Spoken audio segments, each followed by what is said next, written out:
Hey, can you hear me okay? Can you hear me? Good. Yes. Awesome. Well, let's hang out before everybody comes. What are you up to? Are you drinking? Well, I couldn't decide what to wear. I was trying to, I get really hot when I'm doing these, but I didn't want to wear a short sleeve shirt because it didn't look like fall book. So I put my fan down to 65 degrees in this room right now. So now I can survive it. You're like, we're making fall happen. That's right. Mm-hmm. I love it. That's awesome. It was almost fall this weekend. I know. It was like suggested that it was fall. It's just suggested. Are you drinking anything fun? Well, I had book club at my house last night, and it was this much left of something. So that was what I decided. That's still a good pour. That's nice. Yes, I went and got my favorite at the cafe, Frosé, and it was a generous pour. So you're the boss. He was like, Michael's the one who Matthew is the one who gave it to me. And he was like, do you want like a really good pour or like just a regular pour? And I said, just a regular pour. And I was like, what? How is he doing these? Very, very popular. Favorite. What's a Frosé at Fabled? And Matthew is working. You'll get a generous pour. This is a Pinot Grigio Sauvignon Blanc mix, but this was all that was left. I thought, well, perfect for tonight. Is that part of your clean wines that you've been getting? This is no. This is just regular wine. One of my friend's favorite ones, so I tried it and I love it. It's awesome. Yeah. Well, we have a lot of people already here, which is great. If everybody wants to, if you want to just introduce yourself in the chat and say where you're from, it's always fun for us to kind of see who's joining us. And so I'm so excited. The amount, I think we have 340 people now. I'm trying to turn on my do not disturb and I forget how to do that. On your chats? I mean, on your whatever you call it. It's a very professional production. You know me. It just is noisy. Oh, I love it. Everybody's faces. This is so fun. Oh my gosh. You can save all this so I can see them later. Yeah, you can. If you watch the recording, you can see all the conversations. Oh my gosh. You can? Australia. Oh my gosh, yes. If you watch the chat, the recording that will go out, you'll see all the chat, all the conversations. Gosh, so amazing. So many people. Oh, hey, Bree. She's my Instagram friend from New Orleans. Oh, nice. Oh, and I saw Brenda Rogers. She said, hello from your faithful. She is faithful. Oh, Brenda. Dear Brenda. We adore her. How fun. Fun. Oh, Alison from Chicago. She's my friend. So he spells it the right way. You do spell it the right way, Allison. You don't need an extra L. I don't need one. You don't need one. Oh my gosh. You make your L count. That's right. Okay, well, maybe we can start a little of the instructions. Oh my gosh, I'm just loving this. I'm going to go back and like read every single comment of where everybody's from because it just gives me so much joy. I love it. I have a pen full of ink to start recording these books. I mean, seriously, this is like start your engines, guys. Okay, since we have so many, I'm assuming we have so many new people who have not been a part of our Book Recs webinars, I'm going to kind of give you kind of the lowdown of how we do this. And the good thing is for everyone that bought paper and pens, we actually have a document. And I am going to put in the chat the document link. Now, I'll also include this, like if you miss it or something happens, I will also include this in the recording that will go out tomorrow. So you will not miss this document. And I do want to say when you open the document, this is going to be the list of books we're talking about. Now y'all, this is what somebody talked about one time, like they wanted an adult book fair. And I was like, well, why can't we just do that? Like, let's just do an adult book fair. So our amazing graphic designer, we designed this. And if you open it up, it looks just like the Scholastic Book Fair. And y'all, it's even like 80s colors, just so amazing. Like it's even like bad design that we would consider bad today. It's in this. And we even have like little Fabled merch in there so that we've like, if you want to buy that, you can. So it's a really, really fun document. So it's a Dropbox link. And when you download it to your computer to print. If you try to print from Dropbox, it's just very weird and doesn't do well. I'm going to include this again one more time in the chat, just so everybody is seeing it. And I might even just continually post it if we have more people join. So that is our document that we'll be working from. So you can pull it up. And if you click on the document, you will be sent to a list on our website, which I will also include that link. And this is the list of books that we're going to be talking about. So you can literally just add to cart the whole time.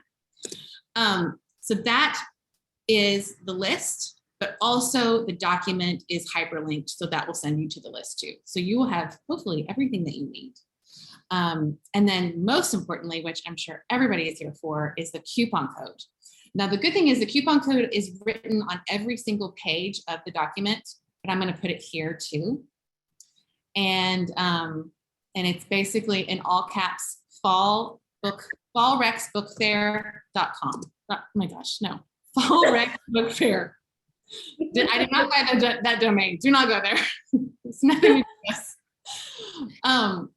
Anyways, okay, so just adultbookfair.com. I'm sure nothing bad will come up. Oh, yeah, please. Now everybody will really remember it. Okay, so once again, going through, we have a printout for you, a document that we did old school, vintage style. I mean, hopefully it brings you all the nostalgia. It does for me. I mean, there's nothing more exciting when you're in school than a book fair, or even just getting the little Scholastic newspaper on your desk. Did anybody get that whenever y'all were little? And then like you order all the books. And I loved it because I don't know about y'all, but I ordered all the books and it was a huge pile on my desk whenever it would come in. So fun. So I'm including this link over and over and over in the chat, so you will make sure not to miss it. So that's the document. It is linked to the list on our website that will include all the books, and you can add to cart, and then make sure to use the coupon code that's in the document, but also is Fall Book Rex Book Fair. And that will get you 20% off anything. Now, if you, for some reason, are not interested in any book we mentioned, you can still use that coupon code. You only can use it once, and you can get 20% off your purchase. And I want to explain too, our website is a little different in that our coupon codes don't work like regular coupon codes. Like normally you would, go to jcrew.com, use the code, and you would see your 20% off. So we give you 20% off on the back end. So whatever you're like hitting submit, you will actually see it on your bank transaction that the 20% off is there. So don't feel free not to email and ask because that I wish we could. I keep asking our point of sale system to do that, where they have like real promo codes, but they're not doing that yet. So if you have any questions, the great thing is we have Samantha, who is our communications coordinator. She is in the chat. She can answer any questions. If you need the document, feel free to ask and she can give it to you as well. And we'll hopefully be able to answer some questions too if anybody has them. And if you have to leave in the middle of this, do not worry. Tomorrow you'll get the recording of everything, and you'll be able to use it then. And this particular coupon code is only works until October 31st. So just make sure you use it then, and you can only use it once. So yeah. If anybody has any questions, feel free to ask. And I'm trying to think what else. So we could probably introduce ourselves too, for anyone that's not familiar. I'm Alison Frenzel. I'm one of the co-owners here at Fabled, and I'm in our office right now. I'm actually in Elizabeth's seat right now because I gave her my desk. She's done such a good job. And I'm here at Fabled doing this in the office, and we even have I think some people out there that I talked to were like, oh, I'm going to join, or I've signed up, but I can't be a part of it. And so I'm going to get it tomorrow, the recording, which is great. So that will still work. And go ahead and introduce yourself too. And I'm Elizabeth Barnhill. I am the adult book buyer for Fabled. So I get the pleasure of reading all these books months ago, and I'm so excited to see them every week coming out as a new release. Yes. So great. Okay. Well, should we get started? Yes. Okay. Okay. So I think I'm up first. Yes. We're going to talk about mysteries and thrillers first, and this is kind of my go-to genre, especially this time of year. So I'm excited to bring these to you. The coupon code is for everything, correct? For Yes. everything. All right, I'm gonna let Samantha deal with that. All right, my first book is An Elderly Lady Must Not Be Crossed. This is a teeny tiny little book, perfect stocking stuffer size. And it's written by Helene Thurston. This book is the second in the series. The first one was An Elderly Lady is Up to No Good, and that was a huge hit. So it is about Maud, who was a precious 88-year-old curmudgeon, but in the world of curmudgeon, she's more like the Hannibal Lecter of curmudgeons. She is a serial killer, and her first one is just hilarious. All her little adventures are short stories, and so she's back to her being a really, really bad old lady in this one. So it's really funny. So they have different short stories, and at the end, there's cookie recipes, of course. So this is just fun. In a world where every book we're reading right now is about this thick, this is just a fun little read. Put it in your car, read it, when you're waiting on something. And again, good stocking stuffer and just hysterical. So you don't want to miss out on Maud. I love it. Somebody asked, is this a standalone or should you read the first one first? I think it's a standalone, but you get a little more of the character. I think in the first short story, she's nearly getting caught by the police from her last murder. So you can read it alone, but I would recommend reading the first one. It looks just like this. I have it in the other room. So they look cute together, and it's just precious. Well, and I want to comment on that one in case you're already looking at putting that in our cart. As you guys probably have heard, there are tons of stock issues, shipping issues, and we're experiencing it a little bit ourselves. We've tried to get ahead of it, and we're over ordering. But this particular book is one that we're still waiting on. So if you're like, wait, they don't have any stock left, just know it is on its way. And feel free, if there's no stock, just to still add it, because we have been monitoring all the stock in the books that we're mentioning. And we will tell you if for some reason this one may be on back order or whatever. So I wanted to mention that. Don't panic buy, but just know that we're just buy it just in case. Everything. So true. Okay, mine is 56 Days, which I think Elizabeth has the visual for me. This is my personal copy. Yes, personal copy. If you were a part of our book club in September, that's right. Yes, September. We got to talk with Catherine Ryan Howard, the author, who is Irish. And I really loved this book. I felt like sometimes when you read thrillers, it's kind of like you're forgettable, like, oh, that was a great time. And then someone might say like, who was the main character's name? And you're like, I don't know. But this one I really loved because it was such a creative setup. It is, I want to say her name correctly because it's in an Irish name. It's Chiara and Oliver. Kira. See, I was right. I even looked it up to make sure. Oh well. They meet and start dating right before COVID. And what's neat, because I was like, I can't read anything about COVID. It's too soon. I don't want to read about it. But what is interesting about this one is the setting is the lockdown, because I mentioned on the book club that whenever we were in lockdown and I would be driving somewhere and there's nobody, it's like a ghost town. And I kept thinking the perfect crime could occur because nobody would know and nobody would find a body. So this is particular where the two characters are in lockdown, but it counts the day. So 56 days. So you're going backwards and forwards in time. And I have to say, usually I'm able to figure out some things. In this one, I was a little surprised in how there was, it's basically at the end of lockdown, there's a body in Oliver's apartment. And that's the mystery that needs to be solved. I really, really recommend it. And I think that we have almost gotten some Ryan Howard fans, where when we mentioned her, and then I think Elizabeth, you started reading some of her backstop, and we were like, wait, hold up, this is like a thriller writer that really needs to be, like, people need to pay attention to. And we keep selling out. I call the publishers all the time, like, send us more. We keep selling them. So yes, there's a big following of Irish crime in Central Texas. Yes, there you go. And she is so fun. I mean, I feel like she was like a regular, like, extrovert. I mean, it was so much fun talking to her. And she stayed up till 2 a.m. to talk to us live, which was amazing. So I really recommend it. And my husband right now is listening to The Nothing Man and really, really loving it. That she did. There's a quick question that if we have, you answered yours already, Elizabeth. If we have Goodreads accounts, we do. Mine is my name, just Alison with one L, Frenzel. And then Elizabeth is Waco Reads.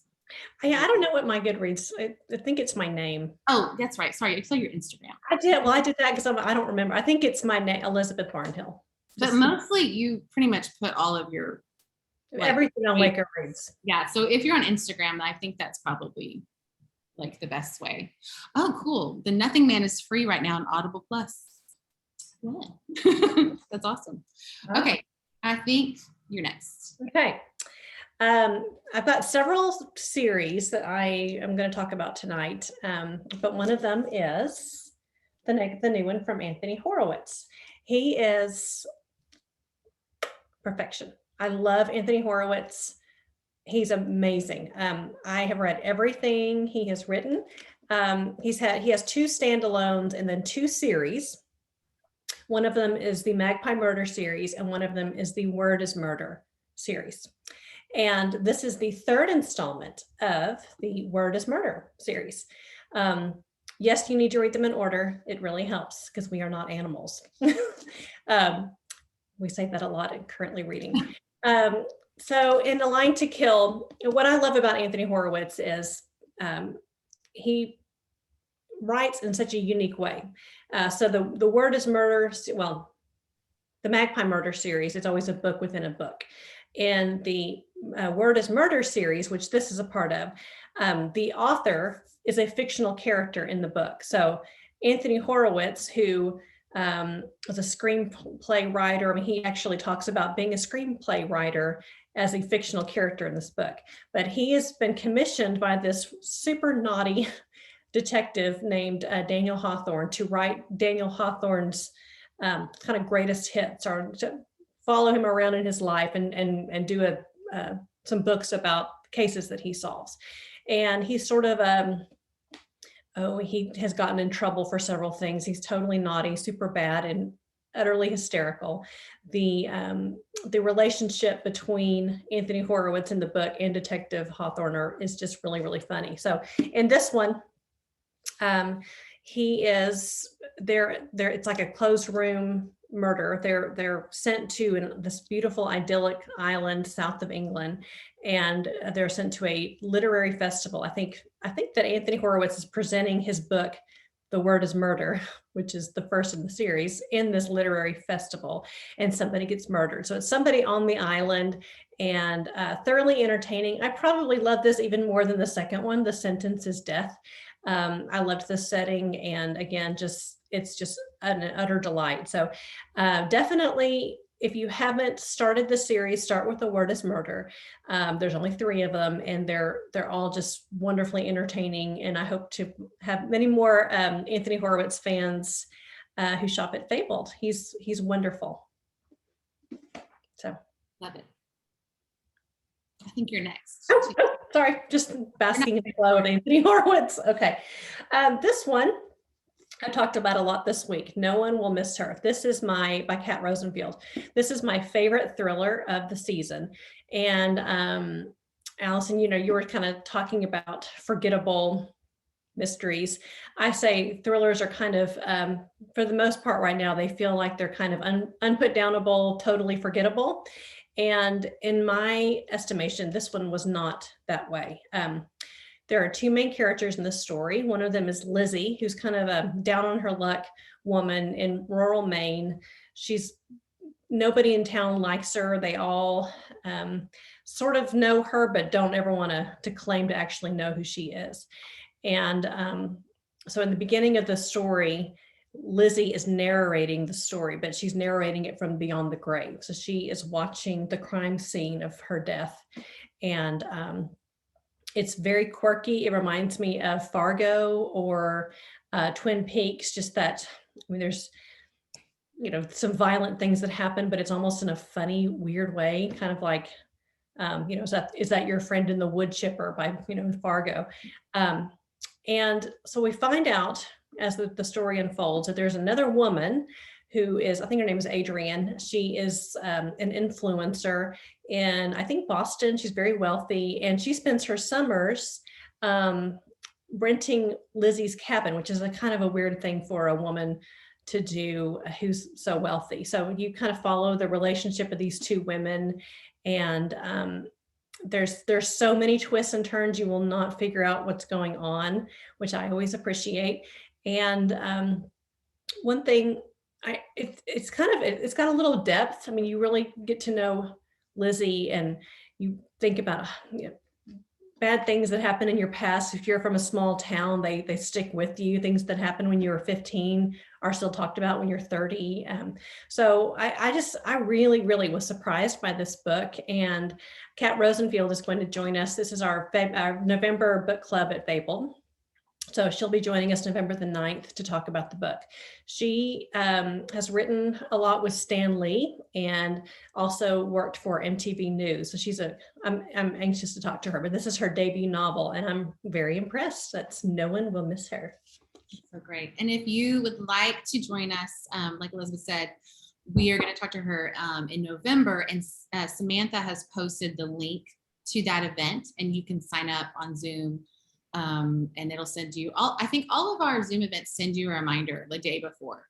Yeah. So if you want to say, like, I definitely want to read that, and just sign up now, then and purchase the book. I'm really excited. I haven't read it, but Elizabeth's I'm definitely going to before we talk with her, but Elizabeth has really talked her up. Okay, my next one is Your Guide to Not Getting Murdered in a Quaint English Village. This book is so funny. It is definitely one of those like gifty books for people who love to watch PBS. Like if you watch Grantchester, where I always laugh when I watch Grantchester. I'm like, it's the smallest village and there's so much crime and murders that need to be solved. But the front of the book, it has a map of a village, and then it goes through all the bad things that can happen to you in all the places in the village and how you should watch out for them. I mean, and it is so funny. The illustrations are really hilarious. It's just such a good gift book for somebody that loves cozy mysteries, loves thrillers, or who loves watching PBS and all those good murder mystery shows. I love that. I just laughed at this one. Again, I think it would be a really good gift for parents. But I love when the author talks about where she lives. She says she lives in New York City safely, where she can be far, far away from Vickers, which I thought was kind of funny. So it's just very, very cute sense of humor. It really is funny. I like it. All right, next one, me. This is The Stolen Hours by Alan Eskins. The other day we were talking to William Kent Kruger about Minnesota authors, and I wasn't even thinking about Alan Eskins. I love this guy. He wrote a book several years ago called The Life We Bury, and it's still one that I love to sell at Fabled. I just love the way he writes. And he tends to, this is my second of his books, but I have heard, and it happened here, where he'll have an ancillary character from The Life We Bury.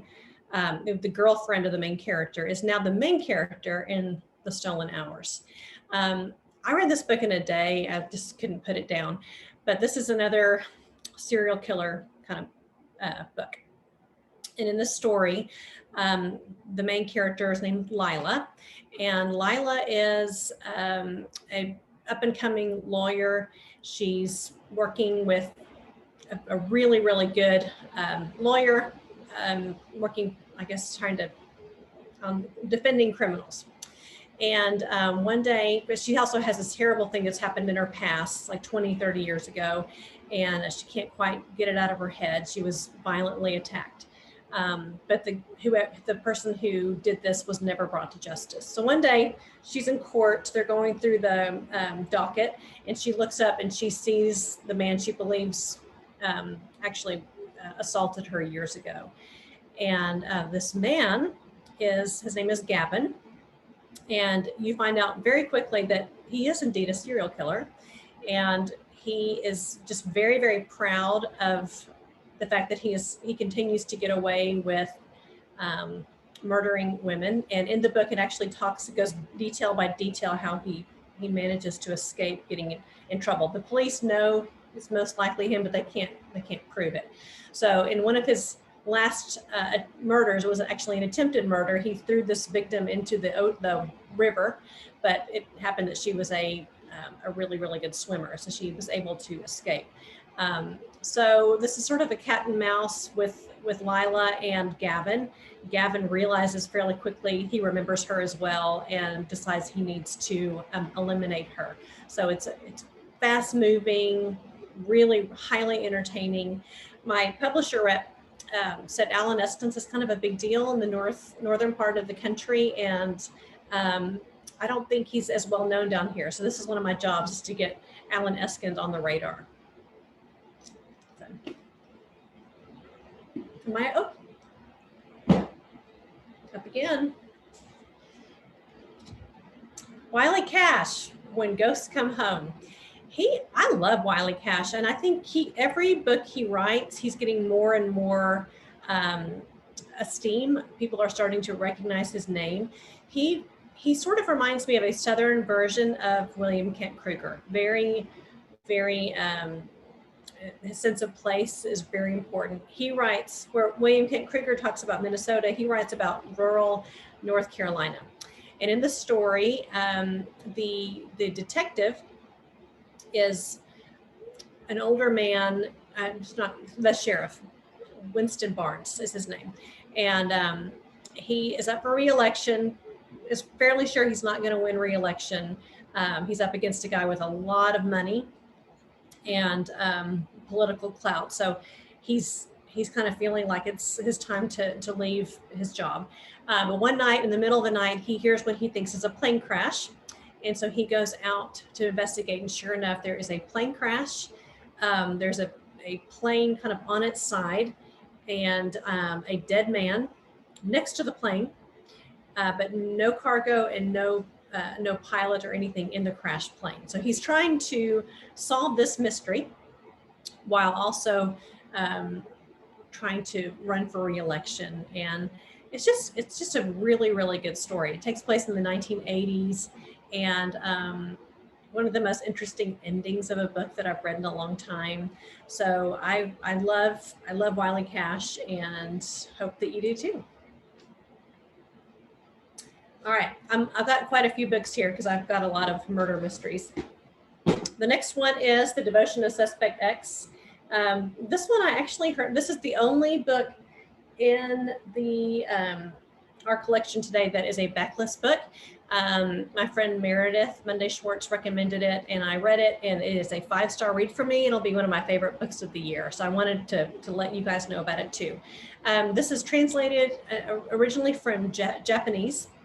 And in the story, we find a woman who is divorced and has a daughter, and they're trying to kind of escape an abusive husband. So he is out of the picture. She feels like she has done a good job hiding from him. But one day she comes home, and he is there waiting for her, the abusive husband.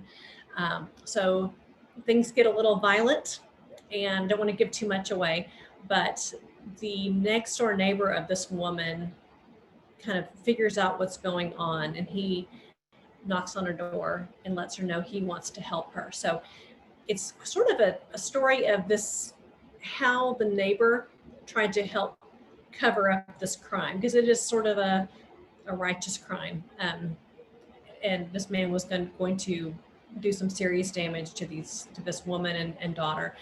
And if you love a good puzzle, everything is just so tightly wrapped up in such neat detail.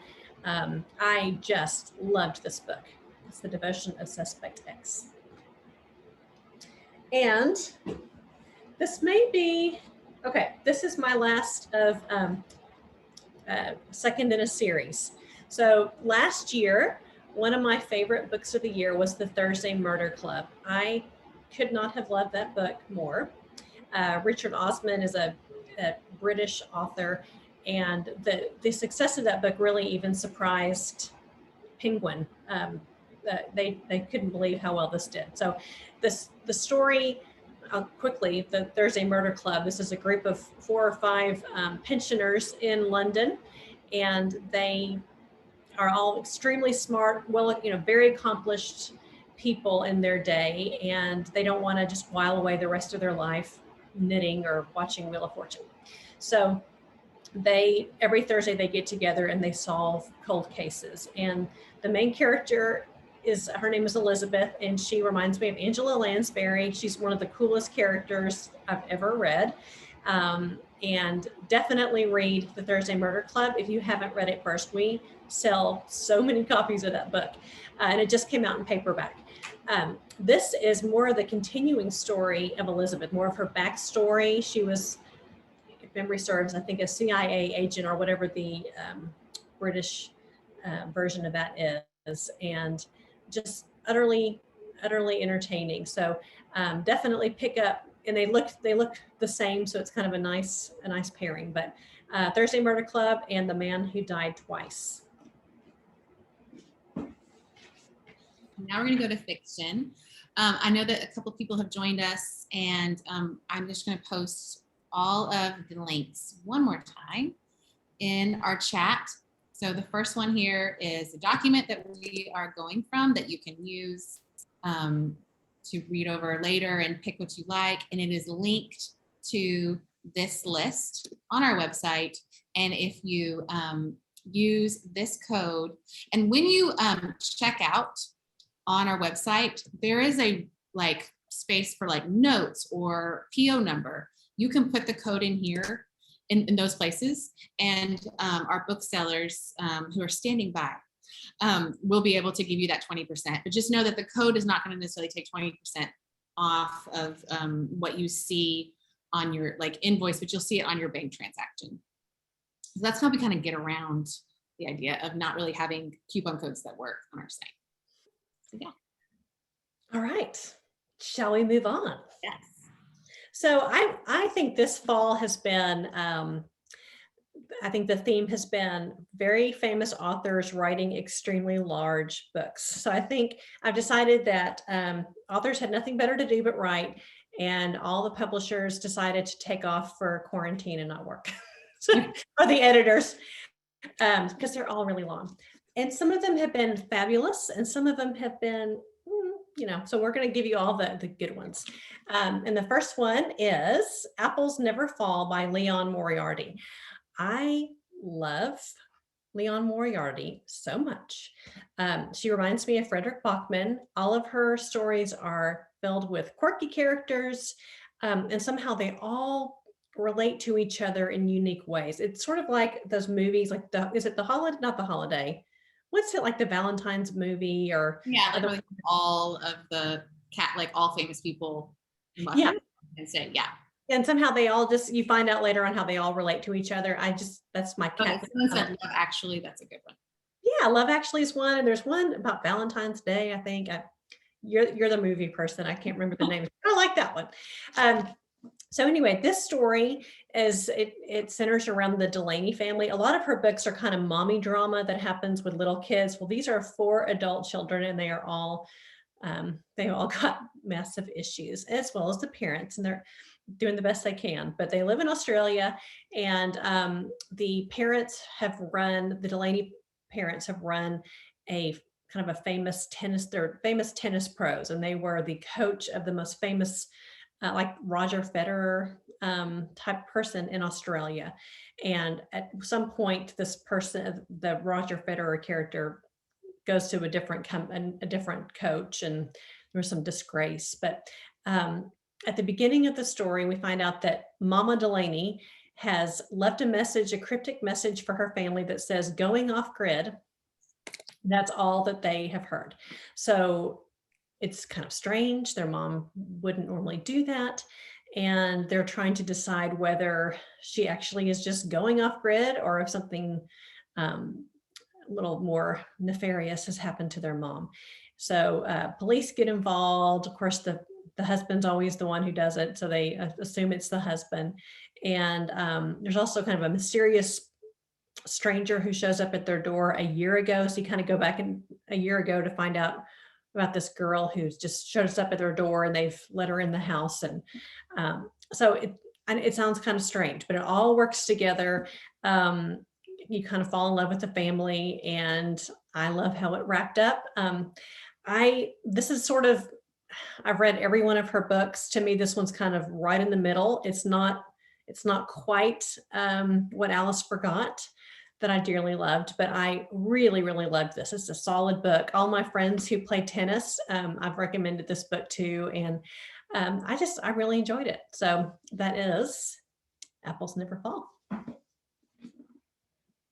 Okay, I've got the next one. I think Elizabeth might have a visual for me. Do you? I don't, because my mom's reading it, and Okay. She's got a couple of pages left and didn't want to part with it. You want to give it away. I understand where she's coming from, because y'all, this book, Elizabeth and I both, I will say this, maybe 2 years ago, we found Shiner, which was this like diamond in the rough, a beautiful book I felt like nobody knew about. Elizabeth read this, told me I should read it. And I was reading it and I was like, this is so good. And then I don't think I've ever done this. I was reading it in my living room, my husband sitting next to me, and I finished the book and I just went like that. And he was like, what? And I was like, and I was in tears. I was like, this book. So of course he immediately grabs it, reads it. And when he comes in after reading it, I was like, mm-hmm. He was like, yes, it is. I want it to be a movie. I have cast people already in it. If Hollywood wants to come calling, I don't want to oversell it, because sometimes when you oversell things, people are like, wasn't as good as that. But I dearly loved it. I think it is such a strong book. And we are actually going to be interviewing the author, Kimmy Cunningham Grant, in January.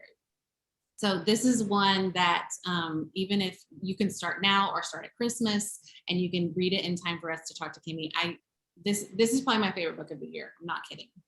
So definitely buy this one. We have ordered, how many have we ordered? I'm trying to remember. Well, I have increased the order 8-fold. Yes. And I keep, every time I add more and more and more, and I'm like, wait, I think we need to add more. Yes. Talk about it first, and I'll say. I'm afraid that other bookstores are going to get wind of it and they're going to clear everybody out of stock, because it is so good. And by the way, I should tell the story, what it's about. Just try. Now that I've built it up. All right. So this is about, like, I don't know. I don't know what it's about. They just said to read it. Yeah. This is about a father, Cooper, and his daughter, Finch, and they live. Did the name of it? I'm sorry. Did you say the name of it? Oh, yes, I did. These Silent Woods. Okay. But I'll say it again, because it deserves to be said again. These Silent Woods. And it's Cooper is the father and Finch is his daughter, and they live in a very isolated place deep in the woods, and they are hiding from something. And they're like real life hermits, basically. And you, in the book, you feel this anxiety that Cooper feels, because you are constantly trying to figure out why they're hiding, what's happening. All the other characters involved in this book are so well done. Like, they just feel so very realistic to me. And I don't know, it's just one of those that you just keep reading. You just want to know more. You want to know about them. I think it's both plot driven and character driven, which is hard to get a book that does that well. I don't want to say any more because I don't want to spoil anything, but yes, Denise, we are talking about These Silent Woods. It is on the fiction page. It's number 11. So yeah, okay. Next one is The Collector's Daughter by Jill Paul. Jill Paul is maybe my favorite historical fiction author, because she does historical fiction so well. Her research is amazing, and I for a while, I did not, I mean, I would say like maybe 5-7 years ago, it was very hard to find her books in print in the US. I think she's British or Australian. And I think I even was like reading her ebooks because that was the only way that I could read her things. So this one is The Collector's Daughter. And this is the story of when King Tut's tomb was opened. So I don't know how much you know about it or if there's any Downton Abbey fans. So Highclere Castle, which was the house where they filmed Downton Abbey, the lord of that house, what funded the search for finding King Tut's tomb. And this follows his daughter, Lady Evelyn, who was also fascinated with this. And they were the daughter and her dad, and then Henry, I can't remember his last name, but he was part of the discovery. They were the first ones to enter the tomb like in thousands of years. And what's really interesting, and I don't know if anybody knows about this, but there is a belief that there is a curse attached to the tomb, and there's like bad things have happened to people who have like gone in there or stolen things. And it's kind of her story of being really interested in it, and then like interested in learning more about the tomb, but then also strange things are happening. But the level of research she does, I mean, I would like read it and then like Google a picture of the tomb and the entrance and what it looked like, and then read more and then look at more what it actually looked like. It was just so well done. If you really love history and like really good history that goes in depth, I would totally recommend it. I truly loved it. So yeah. And then I don't know if you're looking at our document, I just wanted to point out, which several people have said that they've noticed, I had to include a little hang in there kitten poster, because I was like, I just remember Scholastic book fairs always had those cute posters that you always wanted to buy. I'm pretty sure like had a wall of them on my wall as a little girl. So just wanted everybody to enjoy that as much as I do. Okay, our next one is Oh William by Elizabeth Strauss. Now, no surprise to anybody that this book would be on here. This, Kimberly, our other co-owner, read this one and talked about how much she loved it. It goes back to Lucy Barton. Mm-hmm. And I'm sorry, I have not read any of her books. I want to, because especially with everything she read, this was Kimberly's first Strout read as well. And this story talks about Lucy's husband, and Kimberly was like, it was just so well done, like the character-driven, atmospheric approach to their relationship and their marriage. And the story is that he is her husband, and he takes her on like a mystery trip. And just like the dynamic of them, and of course, like being in a marriage for a while, there's always like interesting things, that come up. But she loved this one and was like, this was her. She's like, this one has to be on the list. So this was her contribution, and we are definitely showing it. And did you read this one, Elizabeth?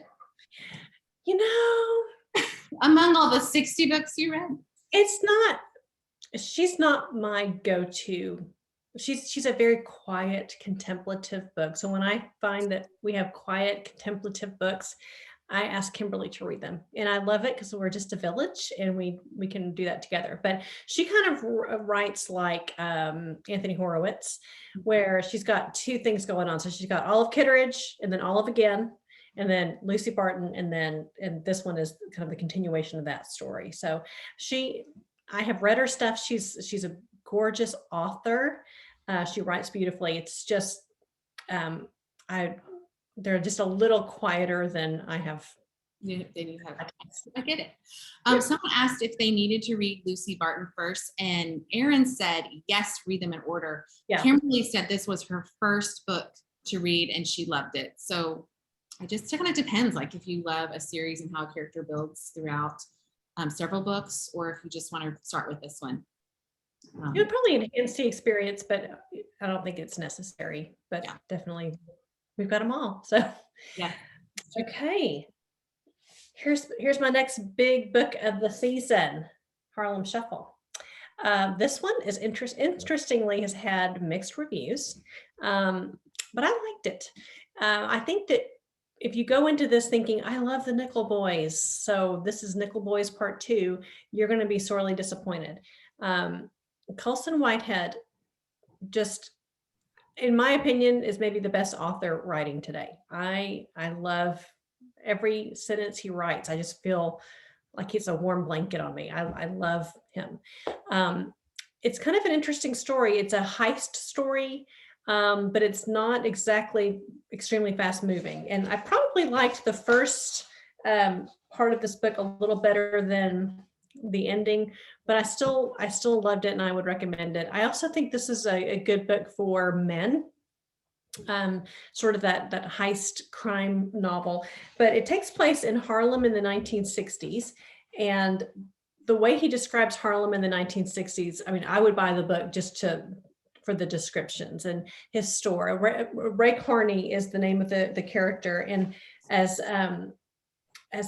Colston Whitehead writes his character, I think this is the first sentence of the book, Ray Carney was only slightly bent when it came to being crooked.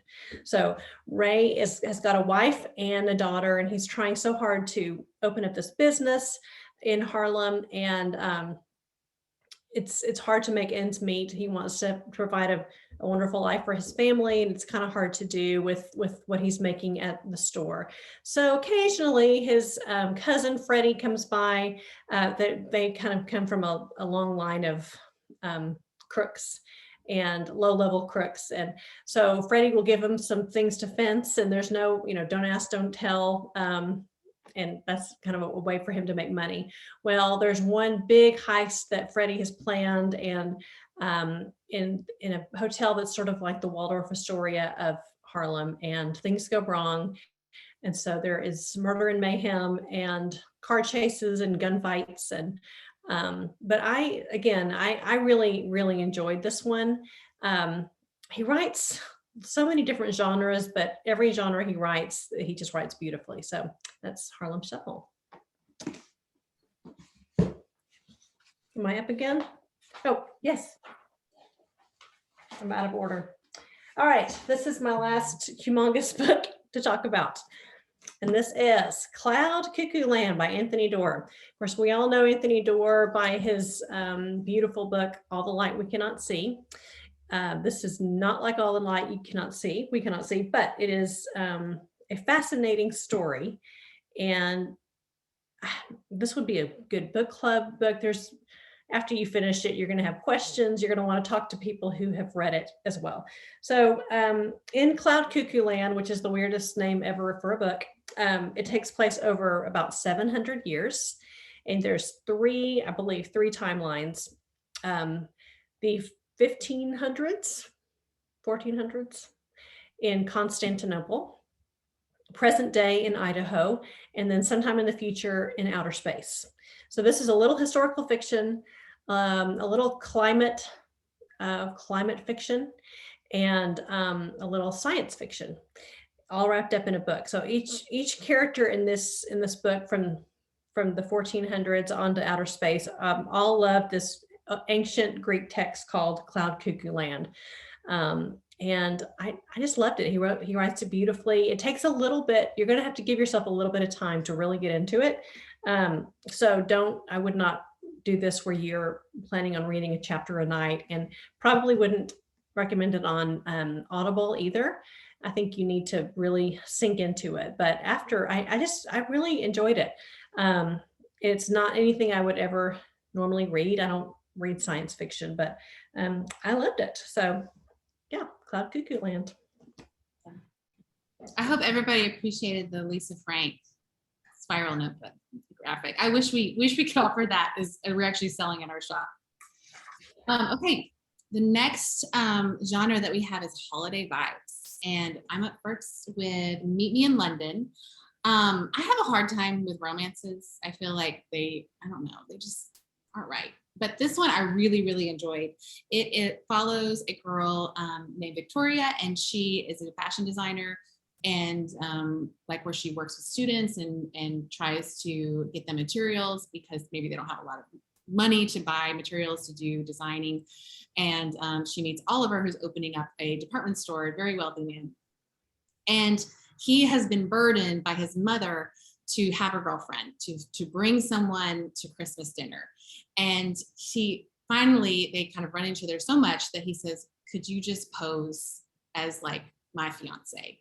And so she is kind of like, okay, like surprising her own self that she agrees to it, because at the same time she's like, well, this guy is opening a department store and he's like gifting me all this fabric and I can help my students, so what's the big deal? So it just feels such a good romantic comedy, because of course, you know, they maybe they start to have real feelings, but then he discovers something in her past. So what will he think about it? I felt like this was not as trite as some romance books can be, where it's just like, if you watch a good romance movie and it's one of those that you're like, I can be in my phone at the same time. I feel like this one, you actually want to be into it. You want to know what's happening. And I really, really enjoyed this. If you need like a good read during the Christmas holiday or need to get yourself in the mood. So, yeah. Our next one with holiday vibes is Once Upon a Wardrobe with Patty Callahan. I absolutely loved Patty's Becoming Mrs. Lewis. I mean, I think I cried when I read that book. This one I did as well. It is so beautiful. It has, and we have said, like, if there ever was a Fabled book, this is the one, because if you've been to Fabled, you've seen our lamppost, maybe you've gone in our wardrobe. And this one is such a appreciation for those stories. It's about a girl who is at Oxford. Her name is Megs, and she has a brother, George, who's younger than her, who is sick. And it's set back when C.S. Lewis first published The Lion, the Witch, and the Wardrobe. He hadn't published the others yet. So he's very, very sick. He reads the book and he knows that Megs could run into C.S. Lewis at Oxford. He says, can you please find him? I need to know if Narnia is real. And it's just the sweetest, sweetest story. I think Kimberly is almost done with it. And she's like, it's just so wonderful. So if you love the nostalgia of The Lion, the Witch, Wardrobe and C.S. Lewis, and just the idea that there really is a Narnia, I'd really recommend this one. I loved that book so much. There's a little bit of a romance to it. And one of the neat things about it is at the very end, C.S. Lewis's stepson writes a letter, and just he absolutely gushed about the book as well. So it's just very sweet. My friend Cindy from Thoughts from a Page, that's her favorite book of the entire year. So it comes out tomorrow. Very excited.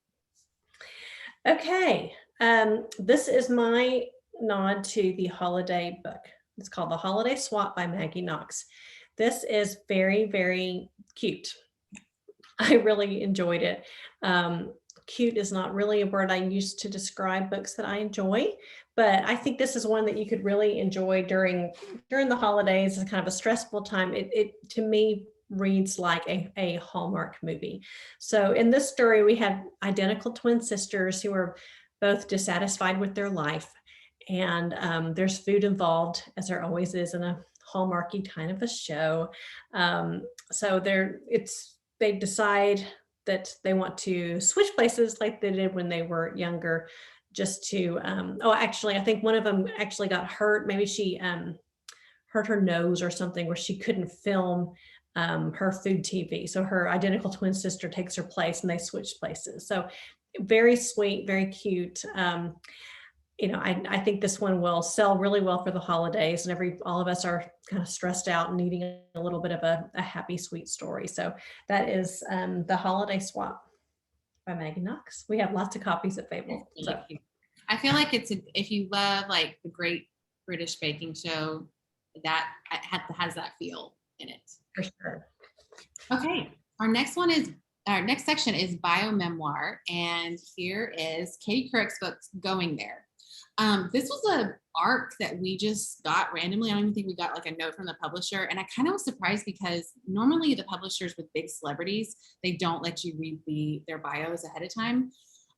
So I was kind of like, oh, interesting. Like I will start reading it. And it was so good. Now there is a lot of like controversy right now in the news about things in this book.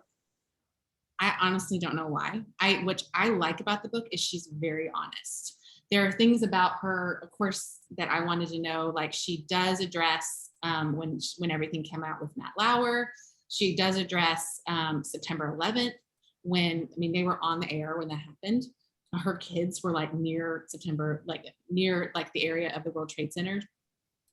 It is really interesting. I first thought before the press, I felt like if you love becoming, you would like this one. Because she does go through so much. She had her first husband who had cancer, and she learns from it. And I really think that she's so honest about who she is. She's not putting on airs or like saying like, and I learned all these things and now look who I am. I really think she's very honest in the book. It is a fascinating and an easy to read memoir. Our manager Anne read it, and normally she's not one for memoirs, and she really loved it too. So I recommend this one. It's a good thick book too. Do you know that I met Matt Lauer? I think you told me that. Mm-hmm. Interesting. Bad boy. Yeah. Yes. I was on today's show. Oh, another note is there, I don't know if anybody watches the morning show. Oh, somebody says, when does this one come out? It comes out October 26th. If you watch the morning show, there's so many similarities to it.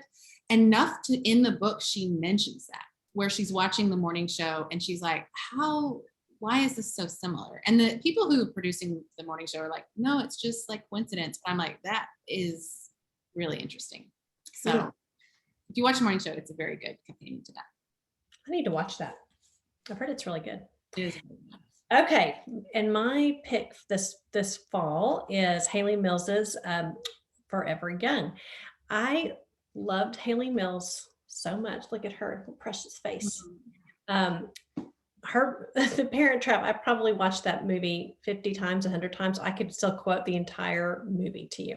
So I was very excited to see this. I remember when we got the Disney Channel as kids, and of course all of her old movies were on there. So I loved her. And of course she was Miss Bliss in the beginnings of Saved by the Bell.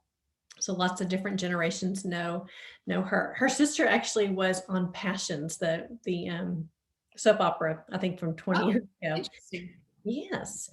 So anyway, this was fascinating, and I guess I didn't really think about this or realize it, but her parents were kind of Hollywood royalty, where they were from Britain, but I think her sister's godmother was Vivien Leigh, and they were really good friends with Rex Harrison and all of the old Hollywood stars. So they talk a lot about that. In fact, when she went to go meet Walt Disney for the first time, they took Vivien Leigh's dog with them just to kind of disarm or make her feel a little bit more comfortable.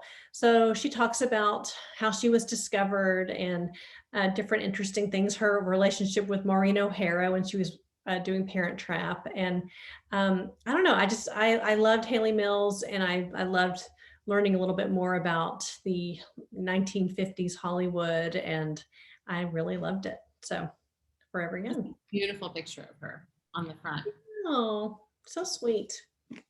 Yeah, I love the original Parent Trap too. In my opinion, there's no other one. I have strong feelings about it. Okay.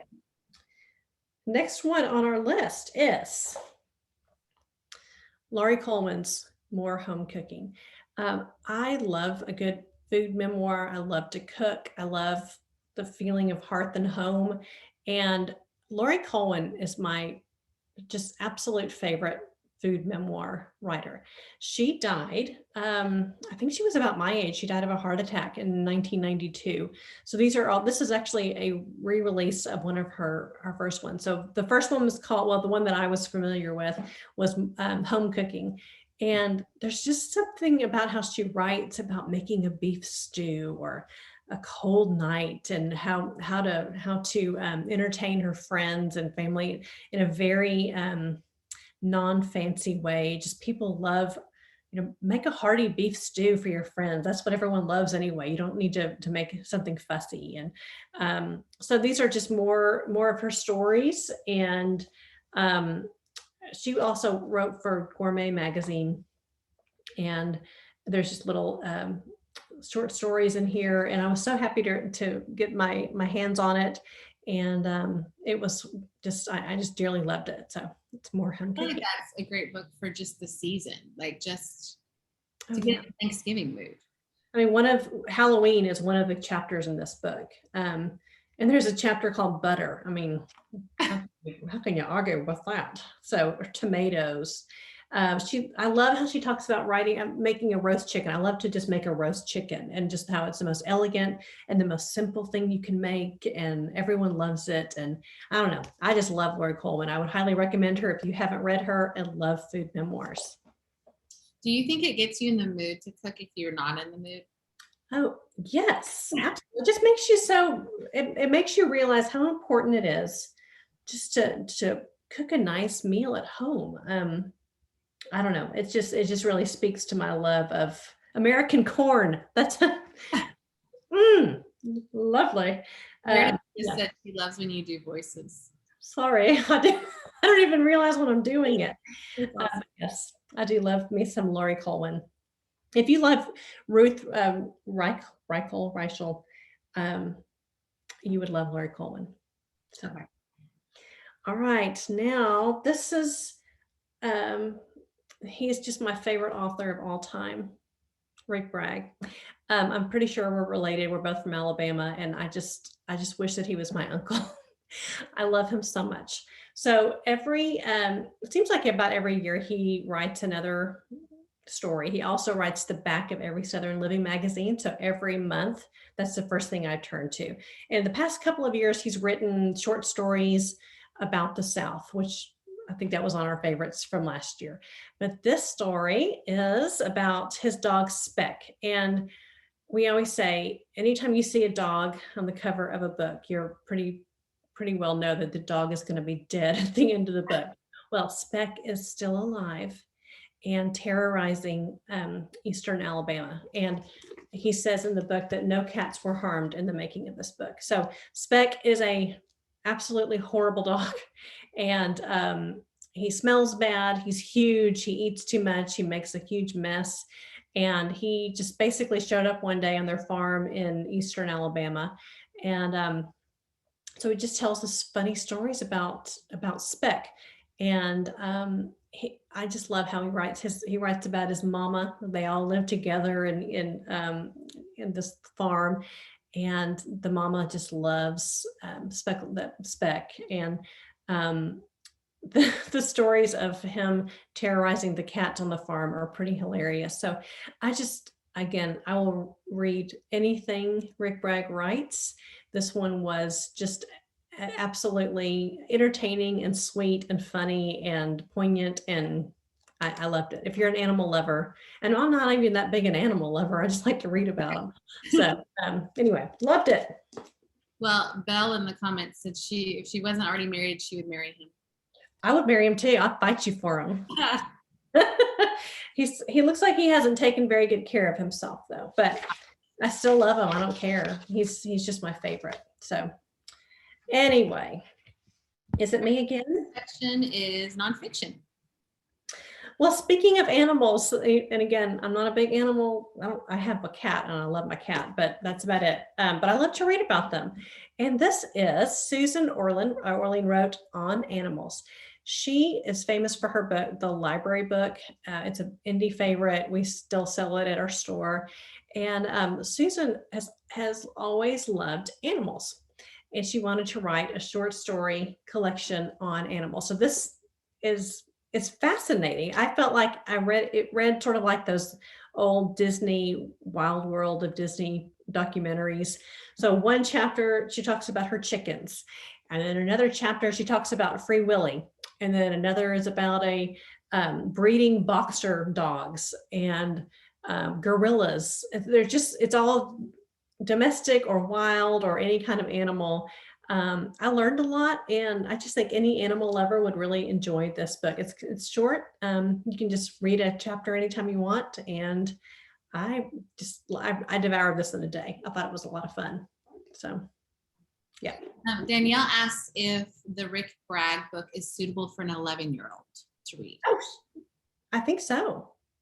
I don't think he says any bad words. There's nothing violent or anything. He's just funny, and I think it would be fine. Okay, my next one is True Raiders by Ricka. This book is a historical book, but y'all, it does not read like one. And I love history so much, but history books can be so dense and detailed. and where you just know it's going to take you forever to read because you have to like go through everything. This one reads like Indiana Jones movie. And if the story is a British nobleman named Monty Parker is kind of dared by Ava Astor of the famous Astor family to go find the Ark of the Covenant. And so I was kind of like, I don't think I've ever heard of this story. But the way he writes it is so adventurous. And I started it, like I couldn't go to sleep one night. And so I was like, I'll just start this one. And the beginning, like my heart is pounding. They talk about tunnels, going through tunnels down in earth and not be able to see anything. And I'm like feeling claustrophobic. And I was like, I did not know a historical book would make me so excited and wanting to know more. And what's so crazy is that he gathers this like team of eccentric people who believe that the Bible is full of like a code, where to find the Ark of the Covenant. And then the code starts like working. And it is just so interesting. If you have someone in your family who loves history, I don't know that this would be on their radar and not. When we looked at it through the catalog, I was like, that sounds really interesting because it really compared it to an Indiana Jones movie. Or if you have someone who kind of likes history, but doesn't really want to like read every single detail of like every battle of the Civil War, this is a great one because it really reads like a novel. So definitely recommend this one. All right, my next one is Dear William by David Mcgee. I started this pretty casually, like not really sure if I would like it. And that's kind of how Elizabeth and I will start some arcs. We usually just go like, what sounds interesting? I'll give it like 20 pages or so. This one is a true story. Of course, it's nonfiction, but David Mcgee writes about his son, William, and tells a story. William, the last thing that he said to his father before he passed away from a drug overdose is, you need to tell our story. And so he writes their story, and it is so beautiful from a parent's like point of view. I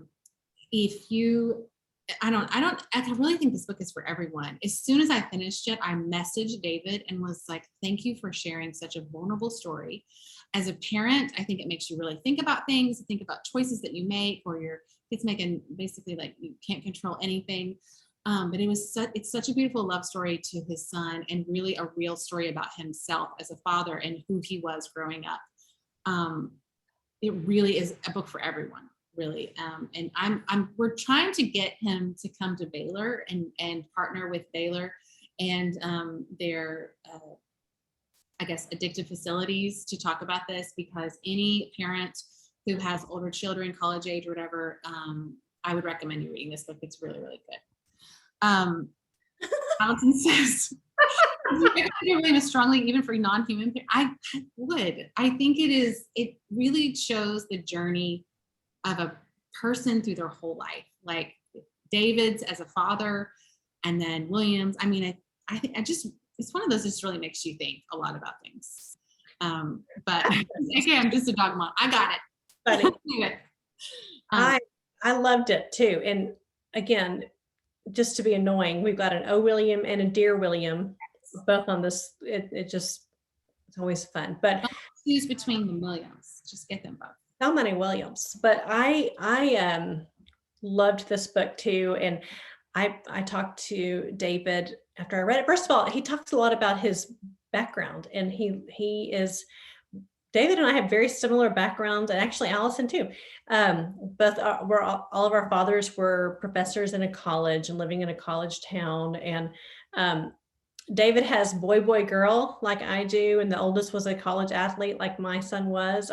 And it just, I don't know, he was extremely personable. I think he's one that if you reach out to him on Instagram, he's so grateful. It's just a really neat person. But I would recommend this. We're talking about this. It would be a good book for high school and college age kids to read, and really high school parents to read too, because he talks about things to look out for with children who are kind of sliding into addiction. And a lot of the proceeds of this book are going to a mental health facility that he helped start at Ole Miss. So, yeah. And I noted on this that he writes in the style of Glennon Doyle. So it is, I mean, just really easy to read, because I think it's hard to pitch this without thinking it's a very sad story, but I would say it's a like beautiful story. And he really is so attentive. He can't believe that people like his book. I mean, he's so sweet. And when we will reach out to him, wrote a long email back to me. I just think it's so great. So nice when authors just become so personable too. Mm-hmm. For sure. So yeah, and I hope everybody enjoyed the poster of Shaq on this page. Read. Okay, next nonfiction I have is 4,000 Weeks by Oliver Berkman. I actually get Oliver's newsletter. He has a really cool website about his newsletter kind of deals with like how to set your day in a way that you get things done and how to approach projects. But I think the difference between him and like the hustle culture is that he's very contemplative and looking at things from a realistic point of view. So I saw in his newsletter that he had a new book, and so I ordered it. And this is one right now that I think they're reprinting. So if you see that it's not in stock, just if you want to reorder, I'm hopeful that the reprints will happen soon. But this is for like, this would be a great gift for your type A, Meredith Schwartz, Enneagram 3s, books that people who like to get things done. Is it talks about how the perspective of time has changed over time. And 4,000 weeks refers to the average number of weeks that somebody has in their life, which is a little bit morbid. But he talks about how time works different for us in the way we view it than our like past ancestors who really viewed time in like the idea of daylight. Whereas now, like we can't really turn things off. Like when you have a list of things to do and you know you can stay up late and you know you can be on the internet and find all the information you can, there's not a way to like to really rest. And he's so interesting. I really recommend this book. Elizabeth's husband read it and he really enjoyed it too. Does he have anything particular that he mentioned to you about it? Oh yes, we talked about it a lot. He actually bought the book. We were up at Fabled one day and he said, this looks so interesting. So he bought it and we've talked quite a bit about it. We're both high achieving type A crazy loons and need a little help sometimes to just take a chill pill.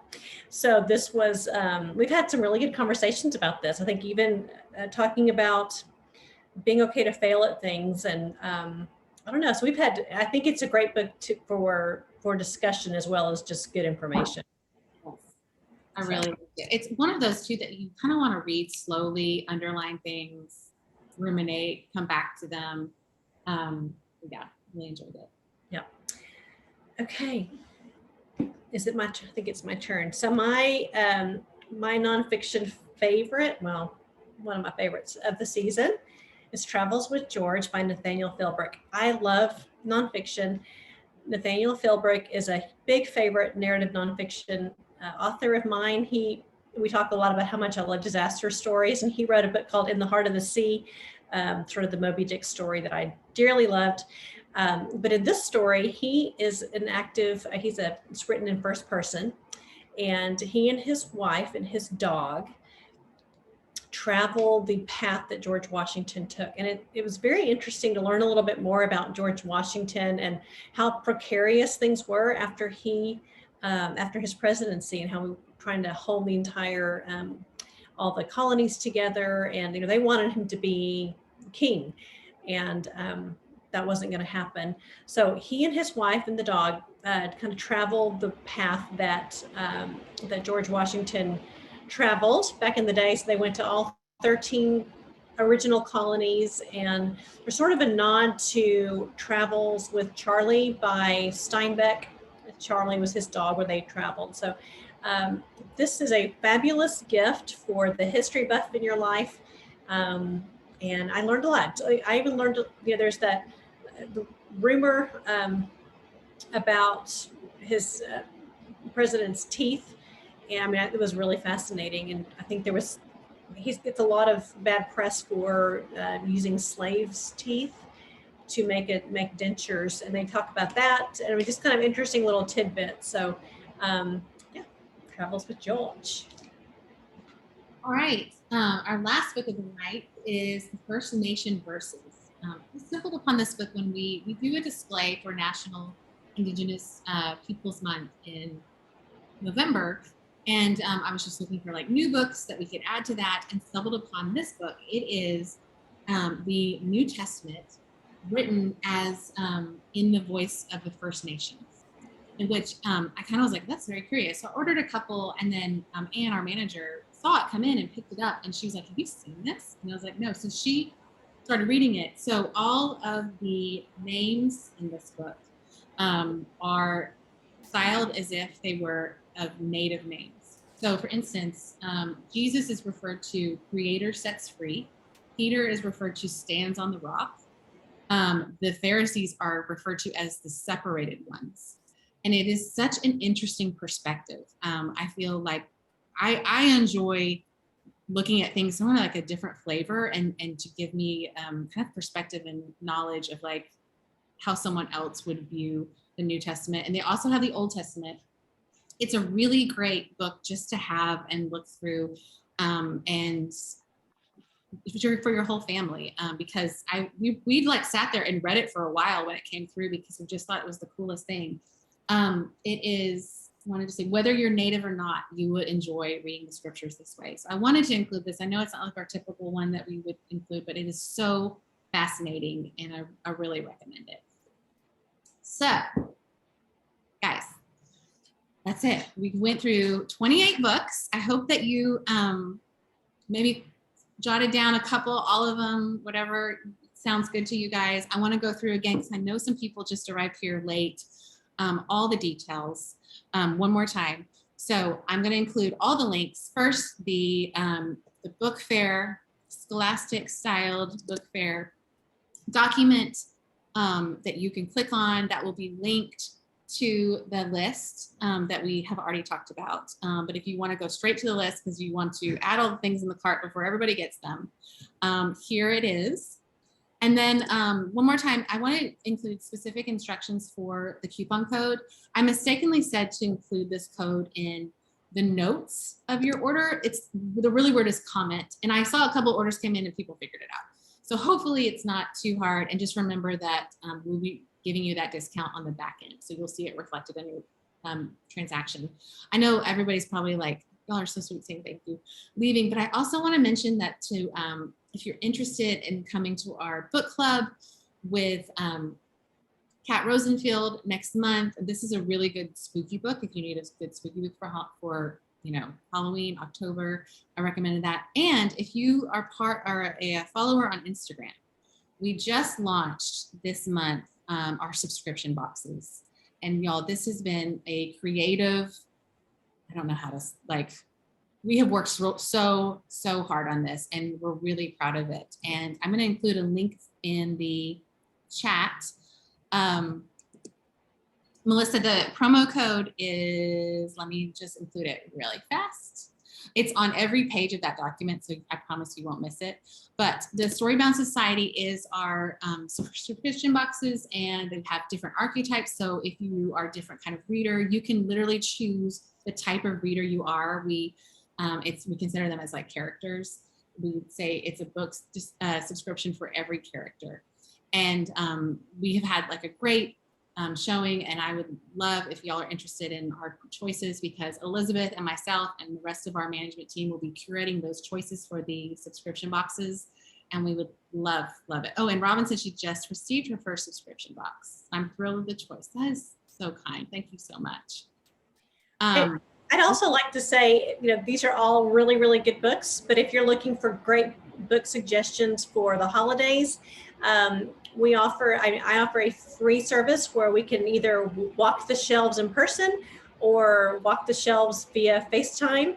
And this is the time right now to be buying your books for Christmas, just to make sure that you get them on time. So if you ever want to reach out to me, I love doing that. And might as well, we can curate them to be specifically for you or for your dad or for your daughter. So definitely take us up on that too.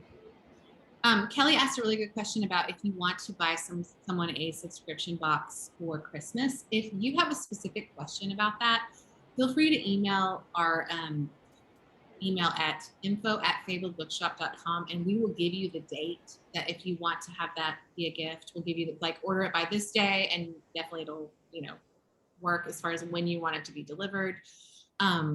So yeah, and if you guys have any questions about it, there is a FAQ on the website of the Storybound Society. So we tried to address anything that anyone have a question about. So yeah. Thank you so much all for being a part of this and just going through all of the books with us. We're really, really excited about what the fall has to offer. And if you love this, we will have Fabled's Faves, which is our awards that we give for the best books of the year in December. So just be watching our Instagram and our website for that. What are y'all excited about reading? Put it in the chat. I'm curious. Here. I was looking through some of the orders that rolled in because I was like, I want to see what everyone's getting. Cuckoo, Cloud Cuckoo. Oh, Katie Couric. Belle, I'm excited for you to read that. These Silent Woods, guys, you won't go wrong. Collector's Daughter, so fun. There's some good ones. There really were some fun books this season, and there's some great ones coming out. So I was going to say, if you want to know kind of what's coming, what I'm reading right now for the spring, there is a new 3D Umrigar book called Honor, which is a 5-star read for me. To Paradise by Hanya Yanagihira, who wrote A Little Life. Emily St. John Mandel has got a new one. Lucy Foley, Peter Swanson, and Simone St. James, to name just a few. So really, really excited about the spring too. Yeah, the spring is looking really good. In fact, we were trying to pry our hands off of all the fall books so we could go look at the spring because they were getting better and better choices. I think we had a person say, I tend to stalk Elizabeth's Insta to see what I should pre-order. That is a very smart thing to do because she will find those books and post it. Sonia says, when is winter preview? Good question. We don't know. But Sonia, we don't even want to talk to you because you said it's 7 degrees there and it's nearly 90 degrees here. So we're super jealous. She's living in winter. That's why she wants to end. So fun. Well, thank you guys again. Remember, if you miss anything, this recording will be emailed to you. All the links will be emailed to you. The promo code, everything. I promise you won't miss anything at all. But if you do, feel free to email us and we'll get that to you. So yeah, so everyone, thank you again and have a good night. We'll see ya.